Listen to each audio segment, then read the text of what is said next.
नमस्कार. मी रेश्मा हनुमंत पवार, चुमळी गावची लोकनियुक्त सरपंच. आज जागतिक महिला दिन. जागतिक महिला दिनानिमित्त भारतातील आणि महाराष्ट्रातील कानाकोपऱ्यात असलेल्या माझ्या सर्व महिला भगिनींना जागतिक महिला दिनाच्या खूप खूप शुभेच्छा. आज जागतिक महिला दिनानिमित्त मी माझी स्टोरी तुम्हाला सांगत आहे. लहानपणापासून मी चुमळी या गावात वाढले. 1ली ते 10वी पर्यंतचं शिक्षण माझं चुमळी या गावात झालं आणि त्याच्यामुळे एक गावातली मुलगी म्हणून, एक शेतकऱ्याची मुलगी म्हणून कायमच गावाच्या सगळ्या गोष्टींमध्ये इन्व्हॉल्व होते. 1ली ते 10वी पर्यंतचा प्रवास अगदी खूप खूप सुंदर होता, कारण माझं गाव खूप सुंदर आहे. गावातली सगळी लोकंही खूप सुंदर आहेत.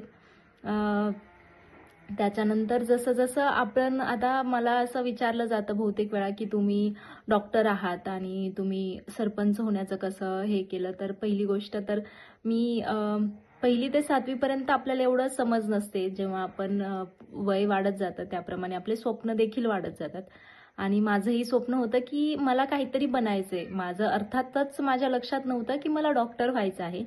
पण आम्ही 8वीला गेल्यानंतर माझी 8वीचं जसं शिक्षण सुरू झालं, माझे शिक्षक चेंज झाले आणि माझ्या शिक्षकांच्या म्हणजे आमच्या शैक्षणिक जीवनात जेवढं वळण द्यायचं माझ्या शिक्षकांनी प्रयत्न केला, तेवढंच आमचं वैयक्तिक जीवनही सुधारेल याचाही त्यांनी खूप जास्त प्रयत्न केलेला आहे. त्यामध्ये खरं पाहिलं तर आमचे शिक्षक आम्हाला गोष्टी सांगायचे की आपण असं केलं तर तुमच्याकडे 4 लोकं येणार, औषधोपचार घेणार आणि ते तुम्हाला आशीर्वाद देणार की तुमचं भलं होऊ दे, तुम्ही चांगलं होऊ देत असं. आणि त्याच्यामुळेच माझ्या मनात असं वाटायचं की आपण डॉक्टर व्हावं कधीतरी, कुठेतरी आपल्याला नक्की संधी भेटली तर आपण डॉक्टर होऊ. आणि घरची परिस्थिती ही चांगली असल्यामुळे की ठीक आहे बाबा आपण डॉक्टर होणार.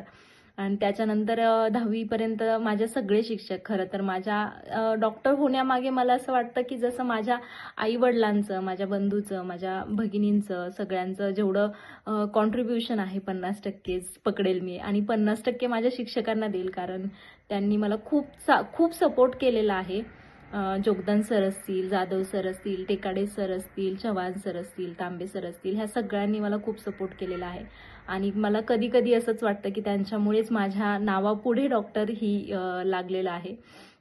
10वी झाली, नंतर 11वी 12वीचं शिक्षण घेतलं. 12वीचं शिक्षण झाल्यानंतर आपण पेपर दिला, पेपरमध्ये पास झालो आणि BMSला ॲडमिशन घेतलं आणि BMSचा पण कोर्स खूप चांगल्या प्रकारे तिथल्याही शिक्षकांनी खूप चांगल्या प्रकारे मला शिक्षण दिलं. वैयक्तिक लक्ष ठेवून आपण चांगले डॉक्टर बनतो की नाही याच्याकडेही त्यांचं खूप लक्ष होतं आणि त्याच्यानंतर BMS कंप्लीट झालं. 5.5 वर्षाचा कोर्स संपला आणि त्याच्यानंतर मी थोडे दिवस गावाकडे राहायला आली आणि त्या काळामध्ये आमच्या गावामध्ये निवडणुकीचं वातावरण होतं. निवडणूक लागणार होती आणि माझ्या घरामध्ये माझे वडील आजोबा पहिल्यापासूनच राजकीय क्षेत्रामध्ये ॲक्टिव्ह आहेत.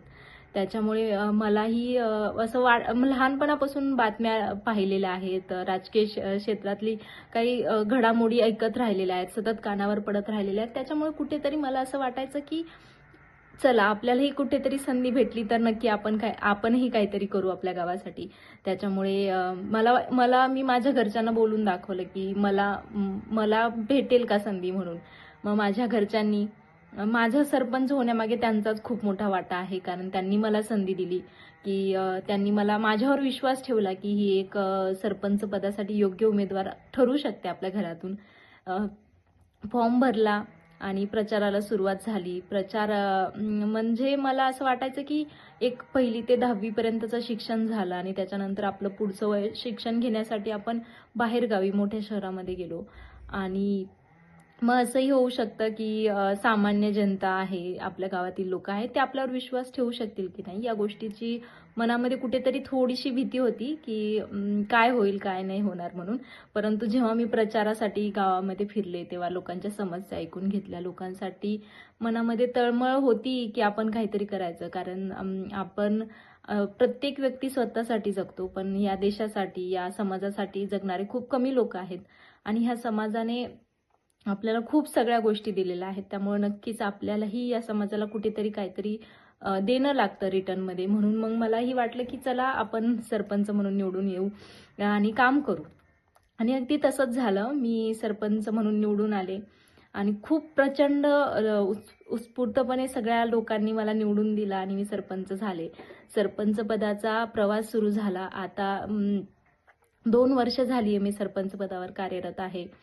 खरं तर खूप सगळ्या गोष्टी प्लॅन केल्या होत्या. तशा ऑलमोस्ट काही गोष्टी झालेल्या आहेत, काही गोष्टी राहिलेल्या आहेत. माझ्याकडे अजून 3 वर्ष आहेत आणि मी नक्कीच पुढच्या गोष्टी चांगल्या पद्धतीने करेल.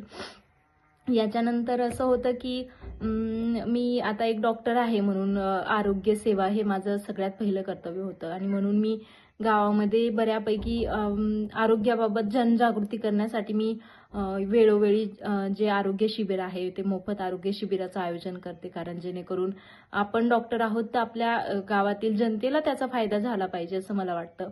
म्हणून मी वेळोवेळी शिबिराचं आयोजन करते. आणि ह्याच्या व्यतिरिक्त बाकीच्या जे एक सरपंच म्हणून लोकनियुक्त सरपंच म्हणून आपले जे कामगिरी असते ते आपण कार्य करायला पाहिजे. ज्याप्रमाणे लोकांच्या छोट्या मोठ्या अडचणी असतील त्या नक्कीच मी सोडवण्याचा प्रयत्न करते. कधी कधी आपण कुठेतरी कमी पडतो, परंतु जे जनतेचं प्रेम असतं, जनतेचा प्रतिसाद असतो, तो आपल्याला भेटला की आपल्या मनातल्या शंका, आपल्या मनातली भीती नक्कीच निघून जाते.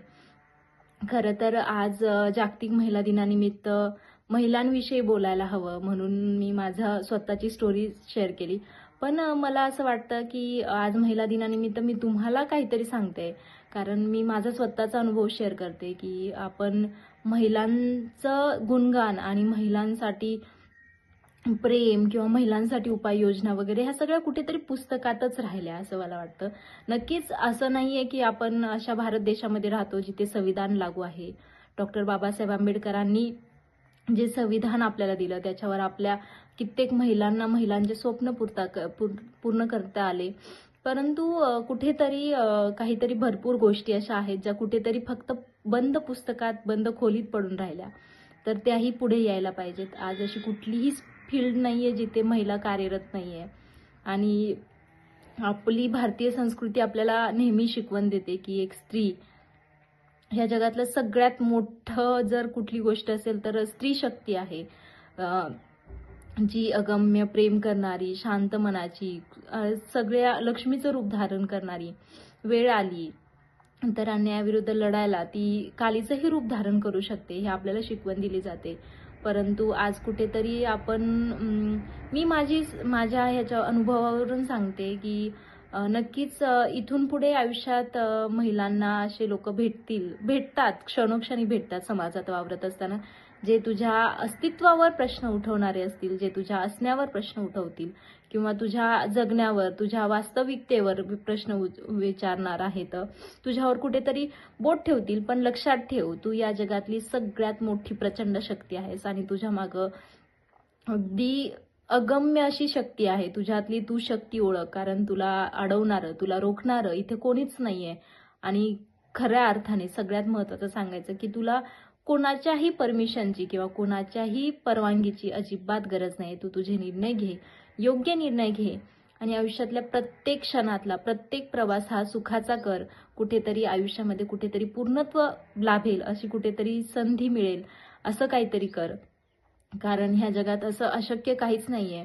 आपल्या महाराष्ट्र राज्याच्या उपमुख्यमंत्री सुनेत्रा पवार वहिनी, ज्यांच्या आयुष्यामध्ये सगळ्यात मोठा दुःखाचा डोंगर कोसळला असताना देखील तमाम महाराष्ट्राच्या जनतेच्या मागं अगदी खंबीरपणे उभी राहणारी माय माऊली, यांचं आपण करावं तेवढं कौतुक कमीच आहे. त्यामुळेच सांगते, ह्या जगात अशक्य अशी कुठलीच गोष्ट नाहीये. त्याच्यामुळे बस स्त्रियांनो, तुम्ही स्वतःवर विश्वास ठेवा आणि स्वतःसाठीही जगा. नक्कीच आपलं घर, परिवार, समाज याच्यासाठी आपण कायम कार्यरत आहोत.